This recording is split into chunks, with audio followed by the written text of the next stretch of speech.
Hi, everybody. I'm super happy to be here. I wish there were a few more people in the audience, but probably like many of you, it's super nice to be able to be at an event again, right? And welcome to sunny California. It's so beautiful outside. So I'm going to speak today about some of the things going on with VR and AR, how it relates specifically to commercial applications, some of the challenges and opportunities that we're facing with adoption of XR technology, extended reality technologies in the commercial, public, and private sector. And then we'll talk a little bit with a glance towards the future. And so first of all, I'd like to speak to the point that what we really need as we adopt technologies into larger organizations is a solutions approach. One of the best articles, and we've heard this morning a lot about the metaverse and what's coming with the metaverse. One of the best articles that I've read in the recent past is an article from a guy named Tony Parisi, who talks about the 7 rules of the metaverse. And he overviews how important it is that no one owns the metaverse, that it's open, that it's independent of specific hardware, and that we have interoperability. And so these are a lot of the principles that relate to how and why we need a solutions approach, especially as we adopt these technologies within our larger organizations. And so in terms of kind of a vision, I have also been encouraged with the sessions I've attended this morning that we all really want to have a positive impact on the people within our organizations and with our solutions approach. And so part of our vision at HP is for sure that we want to create solutions that help us all improve ourselves. Now, another thing that we've heard throughout the sessions this morning is that there's a lot of change coming. I've been parts of these types of events for the past 3 or 4 years. And one of the things that struck me in some of these events that I've attended with futurists is that they comment regularly that more will change in the next 10 years than changed in the past 100 years. And why is that? That's because of this tornado effect that's caused by artificial intelligence, robotics and automation, and of course, XR technologies like we have now, cloud and edge compute, and Internet of Things. And so these technologies are all creating this tornado effect with rapid change. So all of us here in this audience and all of us at this event are agents of change.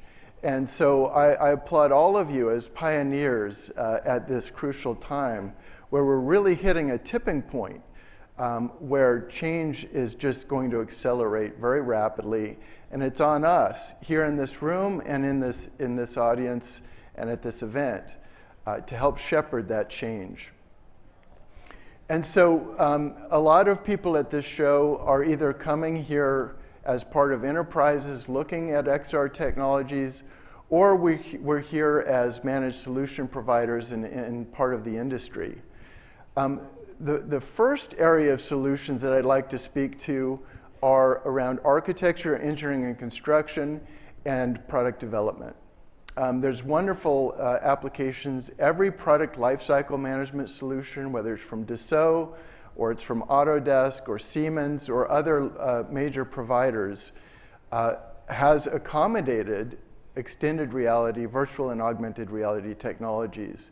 And they're working very hard on making that integral to their lifecycle management workflows. We have wonderful applications like VRED from Autodesk. We have a plugin from Inkscape that plugs into Revit or Rhino or SketchUp 3D. So lots of really great solutions. And even the major platforms, the game engines, Unity and Unreal, have awesome solutions specifically targeted to architecture, engineering, and construction and product development workflows. Now, as I move on, I do want to say that as you think about product development and AEC, the XR solutions that really work well are PC attached, because we're already designing our cars and our trains and our buildings in PC managed workflows. So being able to get in and out of VR as we're doing our design work makes a lot of sense. But on the other side of the fence, standalone VR is really taking off. And so there's a lot of great solutions out there from hundreds and hundreds of managed solution providers and content developers, like we see here, from Future Visual, Glue for collaboration, and Membus for training, where they're scaling with all-in-one solutions. We have workplace safety from Pixo VR, even soft skills like public speaking from Ovation. So hundreds and hundreds of content developers and solution providers all rallying around these new standalone VR solutions. And so the time is now. We've hit a tipping point. We're starting to see adoption in the hundreds, thousands, and even tens of thousands of units. We're seeing that adoption as ways for us to connect with new designs and to create new buildings. We're seeing that adoption in a huge way around training and around wellness and well-being. In fact, in the past, and partly due to COVID as an accelerator, we have a 35% increase in adoption for training of XR technologies. In the product development and architectural space, we have over 70% of these firms adopting XR technologies for new design, new product development. And we have, we've heard this morning some really heart-touching use cases in the wellness area around what we call distraction therapy, where these technologies can be used to distract from discomfort for children and others going through uncomfortable procedures.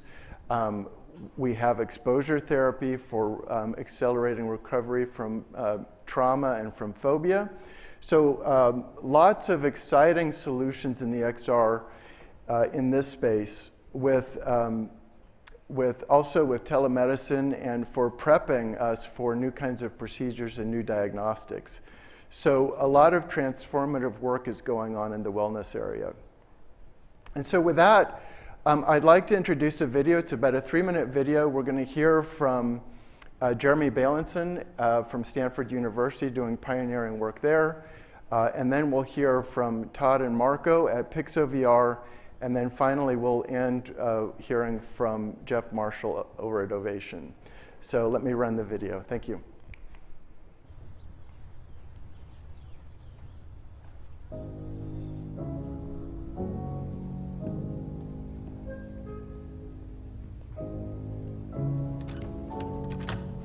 In this garage, an industry was born. Literally, Silicon Valley started here. So in this garage, they were tinkering physically. At Stanford, what we tinker with is not tools like this. We tinker with virtual reality simulations and test what they do to the mind. My name is Jeremy Bailenson. I founded Stanford's Virtual Human Interaction Lab. I'm a professor that studies virtual reality.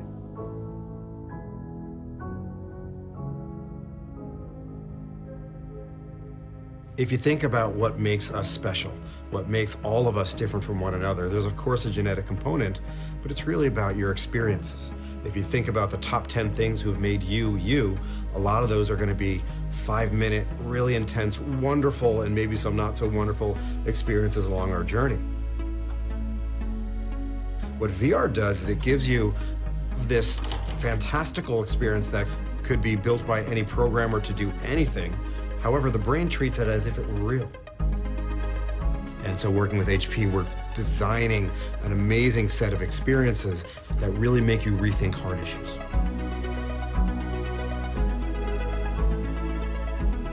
And one of our lines of research for 15 years now has asked the question, how are we going to use VR to solve tough problems? Technology shouldn't just exist for technology's sake. It should create safer workforces, better workforces, more efficient processes. We offer a range of different virtual reality training experiences for particularly high-impact industries such as construction or manufacturing, public safety. One of the things that's critical in training generally is the ability to provide real-time feedback to someone so that they can know in the moment what they did wrong, what they were experiencing, so that they can make those adjustments.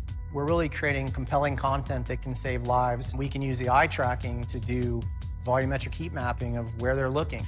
We're able to say this is not just building a better mousetrap, right? This is qualitatively and quantitatively better training. Common wisdom has been to practice in front of a mirror. Well, that mirror is being replaced by the virtual reality screen. Everyone has something meaningful to say, and our goal at Ovation is to give people the confidence to say it.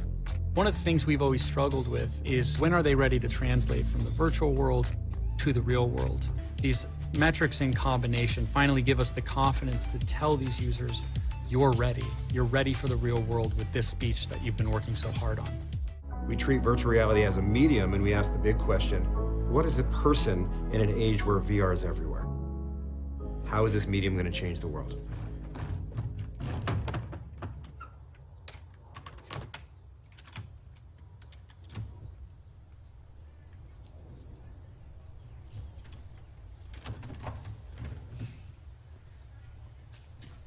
Thank you, Jeremy. So I just want to take a moment to talk about the context of where we're going with the metaverse, where we're going with XR technologies, and how they relate to each other in a commercial setting. So on the left here, we have our traditional virtual reality, which is headed very quickly to what we call pass-through mixed reality. And that's where we can experience everything that's controlled through the virtual. On the right here, we have AR, where we actually see the world and we amend the world with 3D geometry, hopefully highly rendered, or 2D graphics. And with VR in the commercial setting, this is really great for training, for simulation, for high-risk training. This is really good for us to experience buildings and to experience interiors where we want to control the whole experience and every aspect of the experience.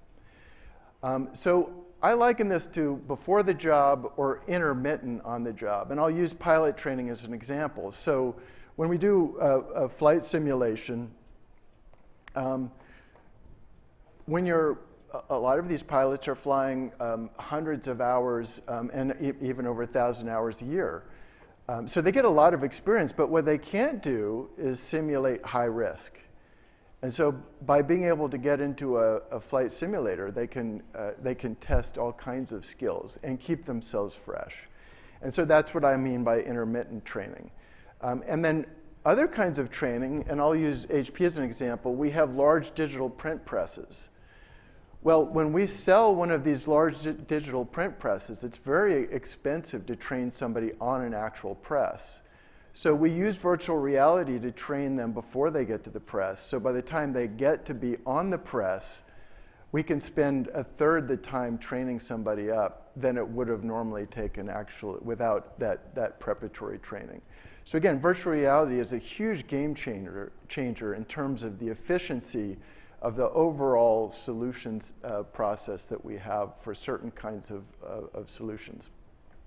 Now with AR, the promise of AR, and this includes tablets, phones, and head-worn gear, is that we can actually be on the job. We can be up on a pole. We can be out in an oil facility with complex machinery.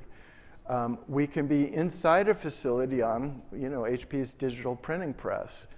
And when we need to remember how to change a roller or troubleshoot something, we can call it up and do it live while we're on the job.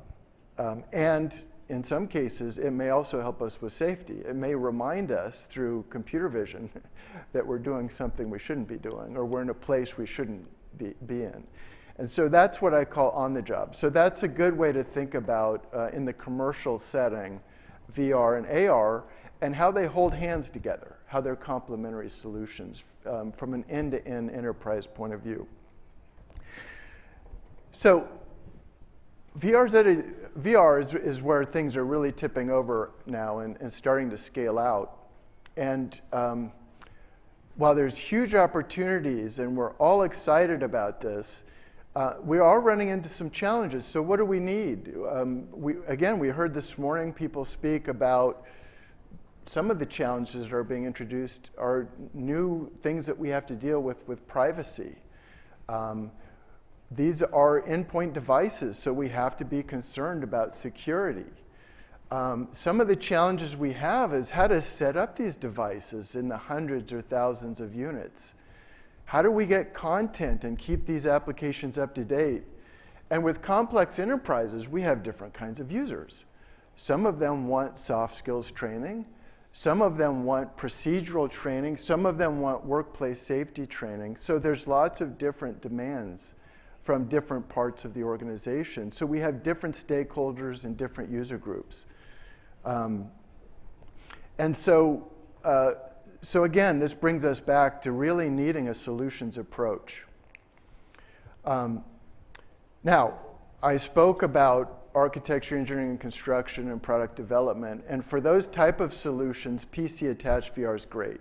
So we have solutions like HP's Reverb G2, Generation 2 headset that's got high fidelity. You want to pair that with a computer that's got the latest NVIDIA graphics. So you're running really high polygon geometry, super high quality rendering for almost ray traced level experiences in VR. And so being able to pair that with a great laptop or a great desktop is a good solution for these complex workflows where you want to be at human scale and you want to get in and out of VR easily. But like I mentioned, a lot of the training solutions, the healthcare and wellness solutions, the higher education opportunities are revolving around standalone VR. And this is why I and a few of us at HP have been working for more than 2 years now on a solution we call Extend XR. And Extend XR is really working to address these challenges I just stated a few minutes ago, where we need an easy way to set up devices, whether it's 5 devices or it's 5,000 devices. We need a way to manage them as endpoint devices securely. A lot of these partners that we're working with, and I'll get to some of our key partners who are providing the headsets, in many cases, these are consumer-first headsets. So we need to be able to manage the experience for commercial application. And so it provides a really good, easy-to-use commercial experience. And so being able to have a solution that's flexible to hardware, that can scale quickly and be easy to set up and deploy, and where we can manage all different kinds of content, whether it's 360 video and volumetric video, or whether it's native immersive, interactive, traditional 3D experiences, that we have flexibility for how we can manage and deploy that content. That's what Extend XR does. I encourage you to come visit us. We're at hp.com/extendxr. Hopefully that's easy to remember. And there you've got all kinds of information about this Extend XR solution. You have an ability to get into trial. It's an open trial. It's free. It's unlimited in terms of time and features. We do limit the number of devices to 5 devices, but use it as long as you need and test it in every case. Now, the other thing that Extend XR does that's really unique in the industry is that we recognize that there's a relationship between managed solution providers and content developers and their clients. And so the other thing that Extend XR does is it makes it easy for agencies to push content to their organization clients. And so being able to share content and have version control and have the MSPs have complete control over their content and the way that they license it is another feature of the platform. Now, this brings us to kind of how I opened up, where we have the ideas of the metaverse, this article that I mentioned from Tony Parisi. But if you think about it, this article applies to us today. And so we like to work with partners who are like us, oriented towards more openness and interoperability. And so we're very proud to work with HTC as a partner.